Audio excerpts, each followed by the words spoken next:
পুনর্বাসনের দাবি নিয়ে বন্ধ ডিভিসির ছাই পরিবহন। অন্যদিকে তাপবিদ্যুৎ কেন্দ্রের গেটের বাইরে বিক্ষোভ হাজারো কৃষকের। 1986 সালে নির্মাণ হয় ডিভিসির মেজিয়া তাপবিদ্যুৎ কেন্দ্র।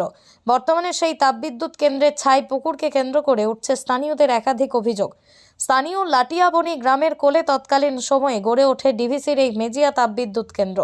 গ্রামের পাশেই নির্মাণ হয় ছাই পুকুর। 2400 মেগাওয়াট বিদ্যুৎ উৎপন্ন করতে গিয়ে এই তাপবিদ্যুৎ কেন্দ্রে প্রতিদিন উৎপন্ন হয় টন টন ছাই।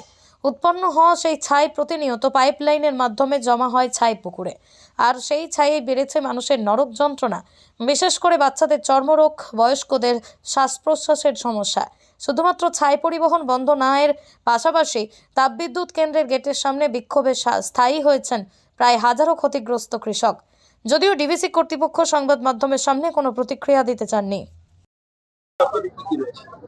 মানে আমরা শ্রমিক নই, আমরা ক্ষতিগ্রস্ত কৃষক। ঠিক আছে, আমাদের মূলত দাবি হচ্ছে ডিভিসি আমাদের মানে জমির পর জমি একদম ছাইয়ের পাহাড় বানিয়ে দিয়েছে। আমাদের যে 3 ফসলি জমি ছিল সেই সমস্ত জমিতে আমাদের সোনার ফসল ফলতো, 3 বার চাষ হতো, কিন্তু সেই সমস্ত জমিতে আজ আপনার একটা মানে দুর্বা ঘাস পর্যন্ত আপনি দেখতে পাবেন, কেবলমাত্র ছাইয়ের পাহাড় আর হোগলাপাতিতে ভর্তি হয়ে গেছে। অতএব আমরা খুব অসুবিধার মধ্যে দিন যাপন করছি আমাদের পরিবার পরিজন নিয়ে।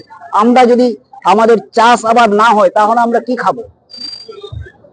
বর্তমানে যে সকল আপনারা কৃষকরা ছিলেন তারা এখন বিভিন্ন পেশায়, কেউ দিনমজুরি করছে, কেউ রড সিমেন্ট বালির কাজ করছে, মানে বিভিন্ন মানে অসহায় অবস্থার মতন দিন কাটাচ্ছে তারা। মানে আপনি বললে বিশ্বাস করবেন না, তাদের মানে দুবেলা দুমুঠো অন্ন ঠিক মতো পাচ্ছে না তারা। কোন রকম একবার খাচ্ছে, এবারে ধরুন মানুষকে তো বাঁচতে হবে, কোন রকম দিন যাপন করছে। কিন্তু আমাদের ন্যায্য জমি, আমাদের নিজস্ব বাপ ঠাকুর দাদার জমি, পৈতৃক জমি, সেই সমস্ত জমিতে আমাদের যে ফসলটা হতো সেই ফসল আজ একদম জিরো। দেখুন, বিষয়টা হচ্ছে পরিস্থিতি যদি বলেন, পরিস্থিতি কিন্তু আমরা আমাদের গ্রাম এবং পাশাপাশি, শুধু আমাদের গ্রাম নয়, আমার পাশাপাশি আর অন্যান্য যে গ্রাম রয়েছে, আমরা প্রত্যেকটা দিন কিন্তু একটা অনিশ্চয়তার মুখে আমরা রয়েছি। কারণ আপনারা জানেন যে আমাদের গ্রাম থেকে বেশি দূর নয়, আমাদের গ্রাম থেকে প্রায় হয়তো 500 থেকে 600 মিটার দূরে আমাদের অবস্থিত ডিভিসি এমটিপিএস কারখানা। এবং এই এমটিপিএস কারখানার যে নির্গত যে ছাই বা পলিউশন, যেটা আমাদের গ্রামকে কিন্তু একটা গ্রাস করে চলেছে।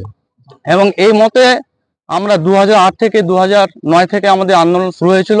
এখনো পর্যন্ত আমরা সেই আন্দোলনে কিন্তু সামিল হয়েছি।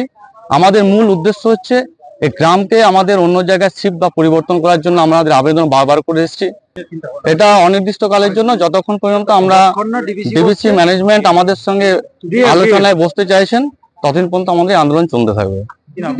আমার নাম দেবাশিস মন্ডল। সন্তানকে মনের মতো করে মানুষ করতে চান? ভাবছেন কোথায় ভর্তি করাবেন ছেলে মেয়েকে? সময়িতা কনভেন্ট স্কুলে ভর্তি চলছে। এখানে রয়েছে কম্পিউটার ও স্মার্ট বোর্ড সহযোগে ছাত্রছাত্রীদের যত্ন সহকারে পড়ানোর সুব্যবস্থা। এছাড়াও যাতায়াতের জন্য আছে স্কুল বাস। নার্সারি থেকে 12 পর্যন্ত ছাত্রছাত্রীদের ভর্তির ব্যবস্থা রয়েছে আমাদের স্কুলে। ছেলে ও মেয়েদের জন্য আলাদা হোস্টেল, লাইব্রেরি, ইন্টারনেটের সুবিধাযুক্ত কম্পিউটার ল্যাব, সায়েন্স ল্যাব সমৃদ্ধ এবং ইকো ফ্রেন্ডলি পরিবেশে আপনার সন্তানকে পড়াতে চাইলে অবশ্যই ভর্তি করুন আমাদের সময়িতা কনভেন্ট স্কুলে। আমাদের ঠিকানা অমর কানন, বাঁকুড়া। আমাদের যোগাযোগ নাম্বার 9153377955 অথবা হোয়াটসঅ্যাপ নাম্বার 9475146836 এই নাম্বারে।